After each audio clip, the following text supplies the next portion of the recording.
Well, Dan, I'm really excited to have you back on the podcast. So if people haven't listened to my first interview with Dan Kopp, please go back to episode 20. But we're inviting Dan back for a second time. He's going to be taking us through some of his tenets from his book, The Power of Me Leadership. So Dan, welcome to the podcast. Well, thank you, Simon. It's good to be here today.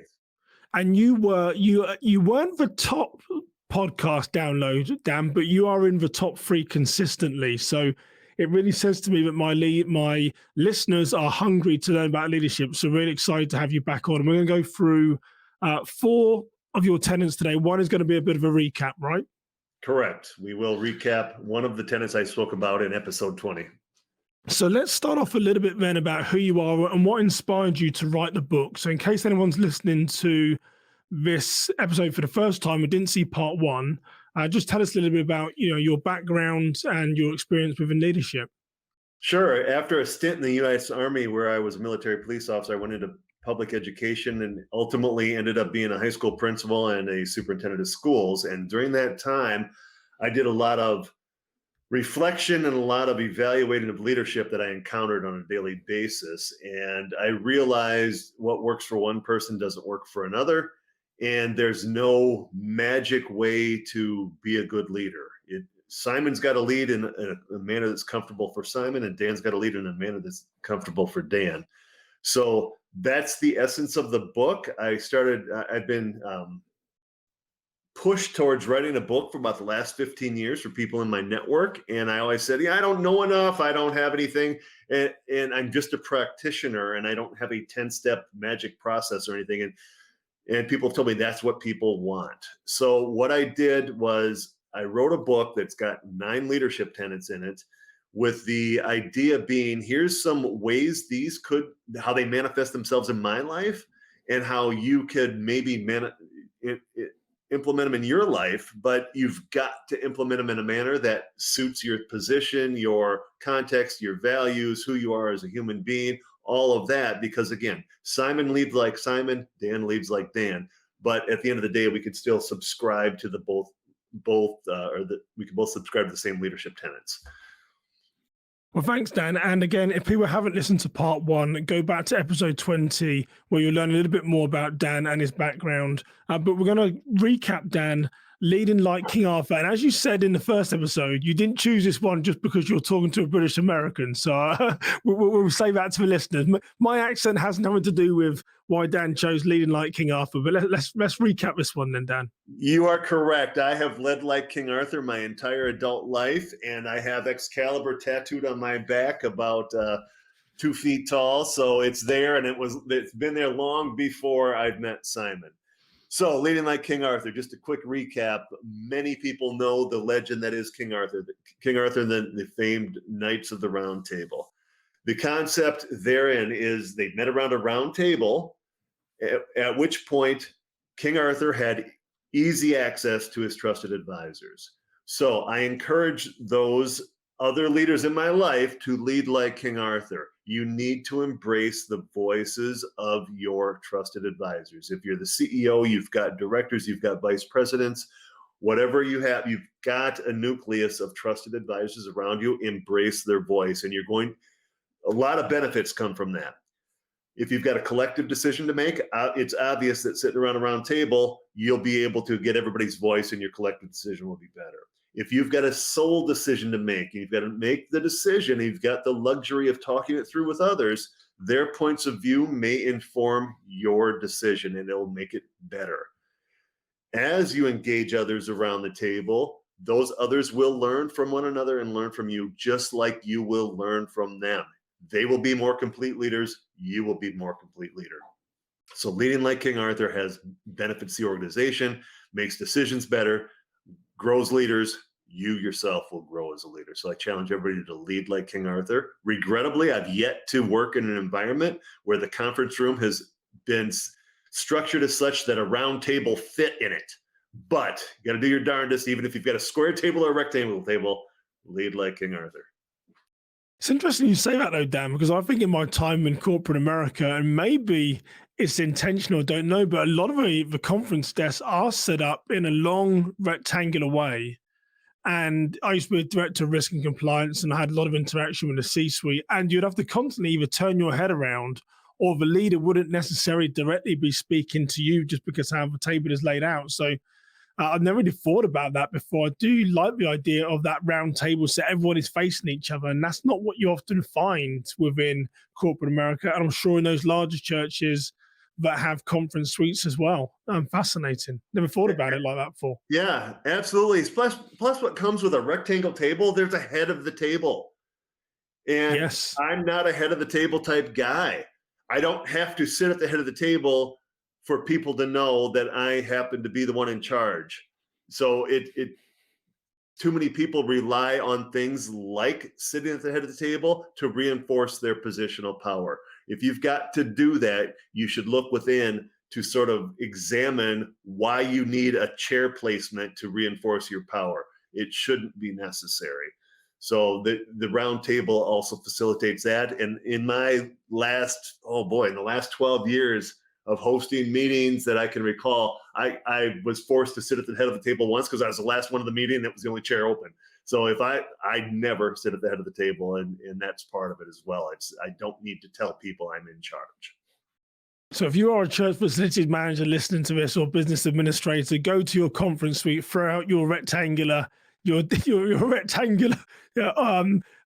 that you have, and then put in a round desk. I like it, Dan. So let's go into your first one then. So we've done the recap. Now we're going to go into Be Beyond Reproach. Was that the first one you want to talk about? Absolutely. So keep in mind, we're leading like King Arthur. Everything you do as a leader, you've got to strive for being beyond reproach. So you've got to act in a moral and ethical manner at all times. And there's a really important reason for that. Not only is it the right thing to do, but the second you do something that people discover you had an ulterior motive, or your ethics were questionable, or morally it just wasn't proper, people are going to see that and remember it.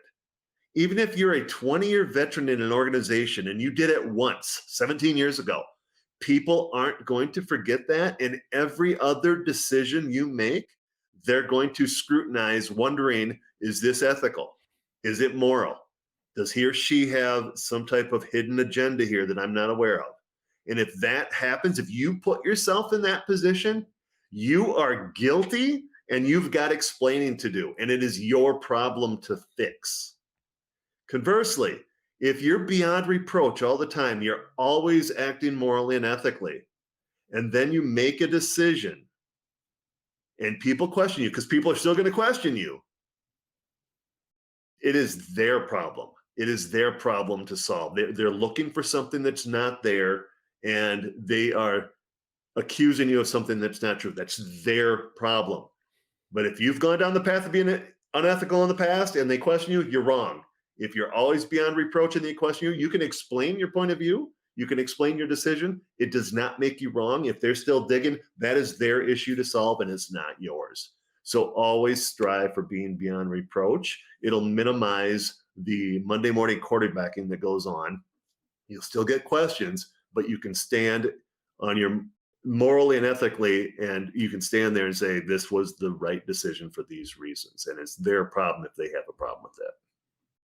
It's funny, Dan, every time we talk and go through these, what you say always resonates with me. And I can recall I work for an organization, and I think it's my second or third day when I started to work for him. My boss sort of sat me down, and it was a strange conversation, Dan. I wasn't too sure what he was driving towards. And I think he was feeling me out for a bit of trust. And then he hit me with the question surrounding, did you bring any intellectual property from your old employer that might help us going forward?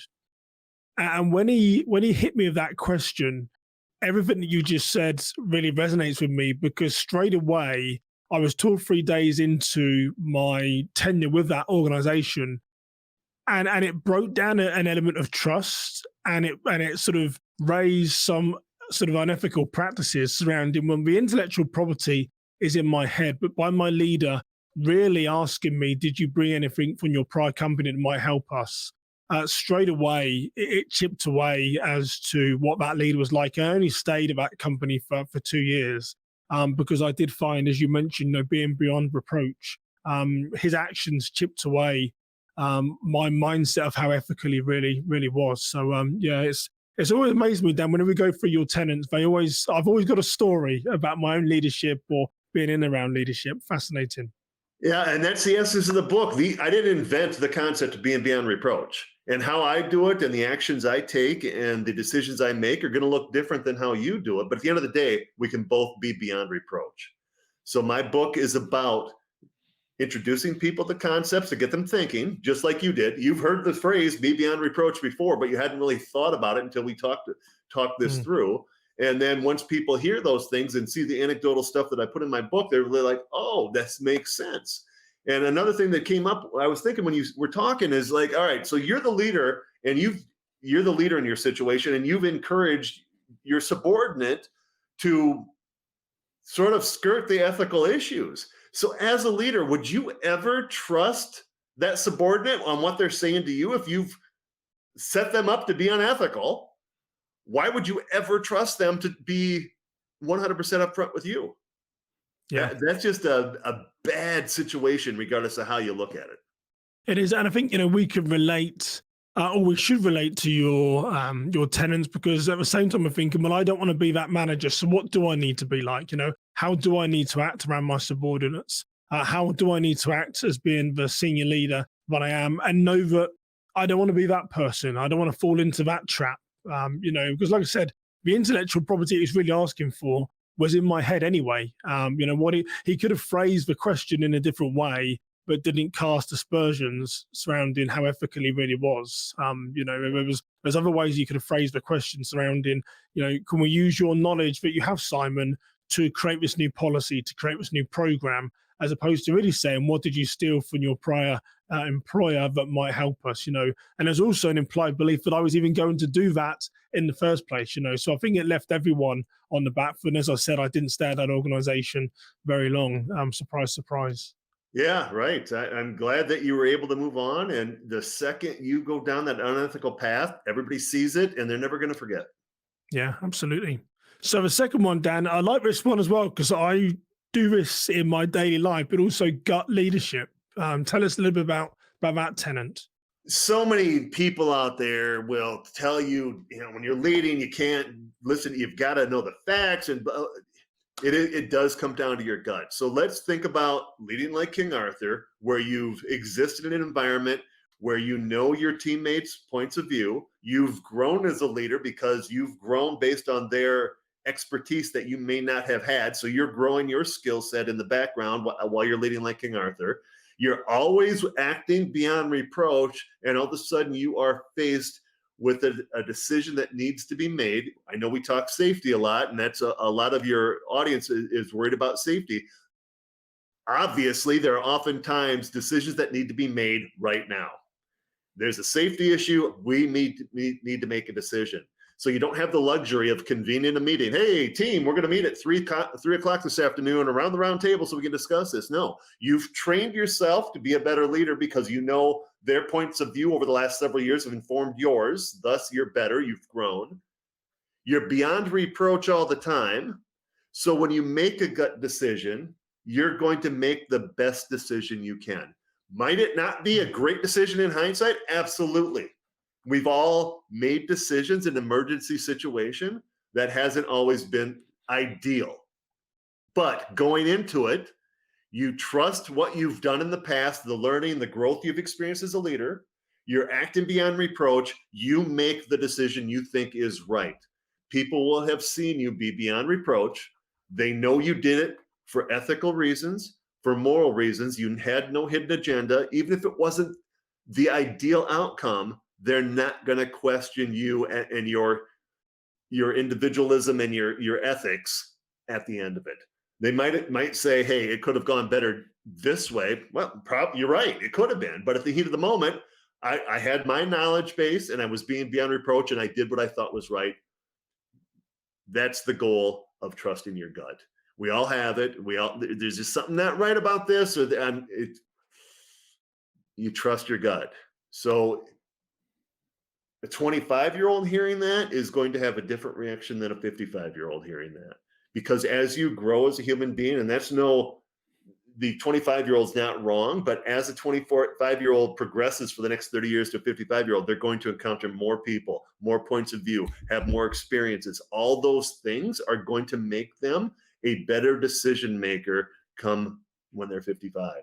So trust all that stuff you've encountered. You've grown, you've learned from your teammates, you've acted beyond reproach. You can make decisions that are solid, ethical, and moral. Even though they may not be the best, people won't question your morals and ethics on the back end. And that's the goal of trusting your gut.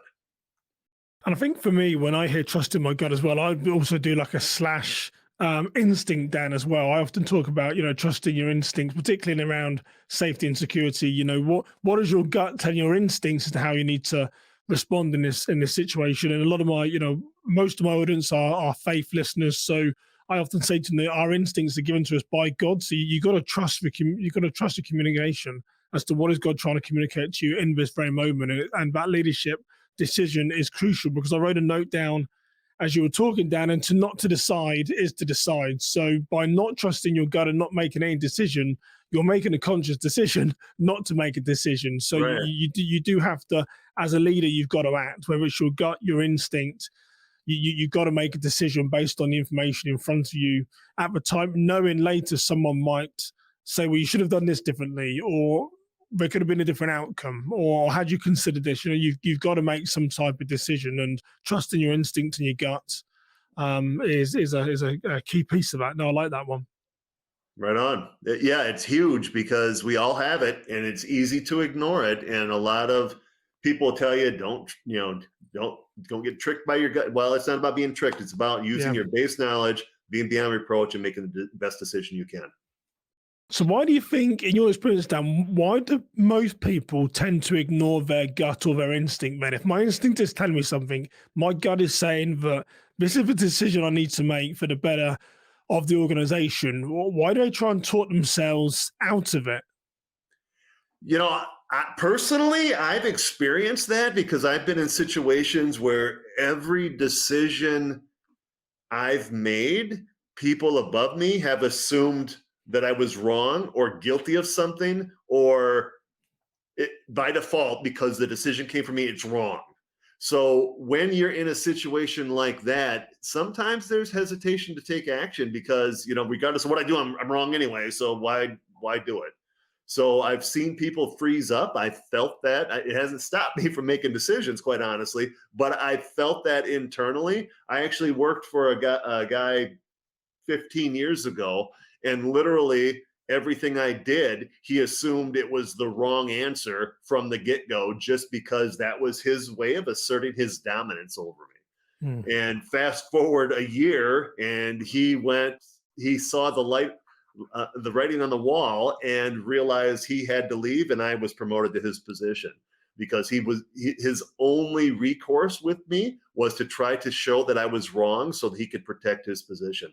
It took him a year to realize it wasn't possible because I had a skill set that he didn't. He left. I took his position. Yeah, good. Right on, Dan. And it sounds like the right decision was made there. And something that I was thinking was, you touched on this, that your gut is also tied into your experience, right? As well, you mentioned that sort of 24-year-old is very different to someone who's 55, because your experience informs your gut and your instinct as to what to do. But you listen to 2 or 3 perspectives from maybe different leaders. As the senior leader, you've got to listen, take it all in, and you've got to make a decision. Here's my judgment. Here's my decision. Here's the direction we're going to go. So I think when I look at my own journey, being 44 and getting to a high level in corporate America, I think my instinct and my gut was also led by my experience.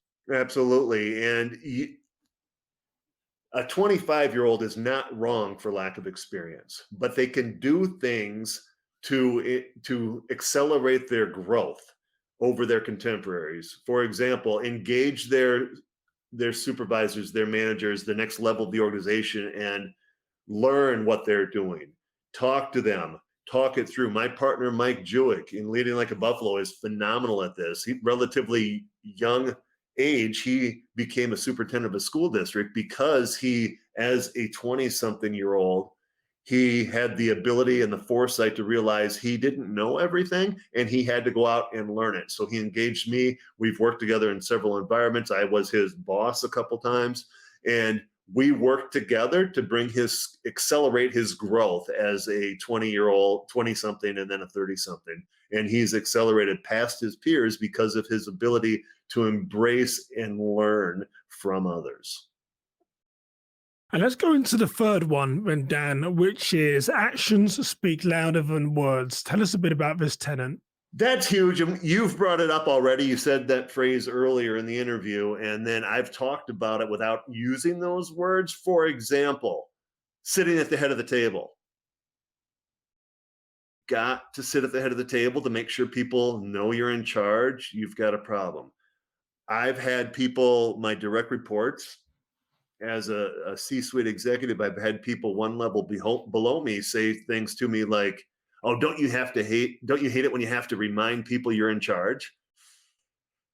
Ooh, if you've got to remind people you're in charge, you've got to look in the mirror to figure out what went wrong, because if they're not aware of it 24/7, you've done something wrong, and if you have to tell them about it, you've got an issue. So an example I brought up in my book, I happened to see when I was leading a school district, I happened to encounter our girls softball team. They lost the championship game at the state level. I wouldn't fault anybody for leaving that field, tears streaming. And this isn't because they're women. I've been in that situation when I was a high school athlete, tears streaming because you lost in a state semifinal, whatever. I've been there. I wouldn't fault anybody for leaving the field dejected and not wanting to celebrate the victors. That team stood on the diamond and cheered for the victors as they got their individual and state championship trophies. So that was huge. That spoke so much about their character and their deportment and how great people they are and what that coach set them up to be in greatness. Because high school athletics are not about winning. They're about becoming a winner. And that's what that coach created. He created a team of winners. And when those girls did that, their actions spoke volumes, because you could tell they were wired the right way. They were sad, tears streaming, but they were standing there clapping for the team that just beat them. Yeah. Huge respect for that team. And there's a plethora of examples you can encounter where actions just speak for themselves. How many times do we see, whether it's movie stars, athletes, they do some type of promo event where, hey, I'm working a soup kitchen and look at me, and it's all on their socials, etc. Well, great. Thank you for doing that. But it's the people we aren't seeing on their socials who are doing those same things that we need to emulate. Yeah. And that's what actions speak louder than words. And honestly, it goes back to leading like King Arthur, being beyond reproach in your gut leadership. When your actions speak for themselves, people will have seen you lead like King Arthur, where you've embraced your team. They will have seen you be beyond reproach for years. You make a gut reaction, it speaks for itself. So maintain your cool. You've got a heated situation going on. How often do people lose the issue just by screaming or raising their voice? You should never have to do that. And I talk to people all the time in regard, negative situations come up in work all the time, right? Where you've got to talk to somebody about something that's less than ideal. So it's very easy for that person to want to kill the messenger when you come at them and attack, and you're raising your voice and using words that are disrespectful, etc. But when you approach them in a personal, professional manner and talk to them, they will eventually realize what the issue is, and they'll focus on the issue and not focus on you. And that's what it's all about. That's what's action speaking louder than words. There's a lot that goes into all these. It's not like you can tomorrow start and action speak louder than words and fix everything in your organization based on just your actions. But tomorrow you might have a leadership team meeting and you can choose not to sit at the head of the table. You could have a discussion with someone that is about some behavior they've had that isn't necessarily the most ideal, that you have to address, because you have to, because if you don't address it, you condone it, right? So you have to address it, but think about going to their place of employment, maybe their office, as opposed to calling them on the carpet. Think of the power is when you walk into someone's office, you have a conversation with them, say, hey, what occurred the other day? Let's talk it through. You talk it through, you leave. They've focused on the message. They've been in a safe place because it's their office, and you simply went there to address it. They know what went wrong and they're focusing on it. I had an issue several years ago where one of my employees did something and it came back to me. I'm like, oh my gosh, I need to go address it. I went to this person's area of employment and I said, did you perhaps say X, Y, and Z? Yes, I did, and I'm wrong, and I shouldn't have, and it won't happen again. All right, we're good. Let's make sure it doesn't. Have a good day. Peace out. So I could have said, hey, it's Tuesday at 11. Come to my office at 3:30 on Thursday. We need to talk. Well, that person would have gone through 48 hours worth of internal grief just because of that, and he would have come in and he wouldn't have listened to a word I said. But when my actions went there, I showed him respect. He understood immediately what was wrong, and and I worked with the guy for another 4 or 5 years, and there wasn't even anything close to being questionable coming from him ever again. And that's all it took. So when you're the boss, you don't have to exert your authority. You don't have to be a bull in a china shop. You've got to treat people with respect. You don't have to raise your voice. You don't have to threaten. You don't have to manipulate situations so people know you're in charge. It should be obvious 24/7. If it's not, I can help, quite honestly. I'm a leadership consultant. I'm a leadership coach. I'm a leadership mentor. I'm a keynote speaker, organizational training. Hit me up. I can help you. I can help your organization. And I would love to do so. So that's actions speak louder than words.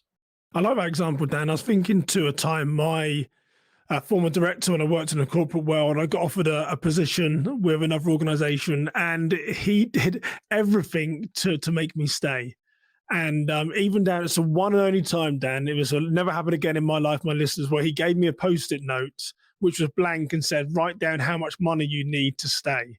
And I was a very brave young man at the time, and I said, it's not about the money. I need this new opportunity.